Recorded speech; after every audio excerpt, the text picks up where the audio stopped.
لعبنا 3-5-2 او 5-3-2 يكون عندنا توازن على الخطوط، وبالتالي نسكر مفاتيح اللعب بالنسبه بدا وسام مثل ما نتابع مع الساده المشاهدين حركه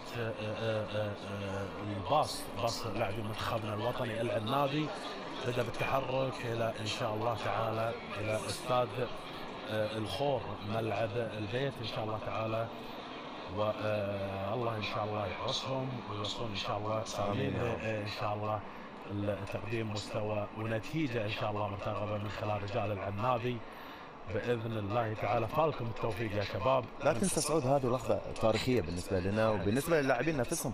اليوم مشاركه في كاس العالم، كل لاعب اي لاعب بالضبط، اي لاعب سعودي يحلم انه يلعب كاس العالم او طموحه الكبير انه يلعب في كاس العالم، فهذا بعد دافع كبير بالنسبه للاعبتنا.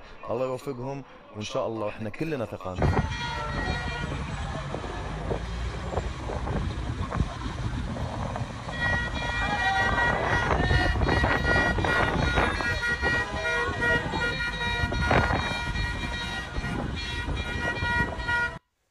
السلام عليكم، ما شاء الله اجواء جميله، بنحب نشكر المنظمين وان شاء الله قطر اليوم يحالفها الفوز باذن الله 3-1 باذن الله رب العالمين. ما شاء الله تنظيم ولا اروع، ما شاء الله.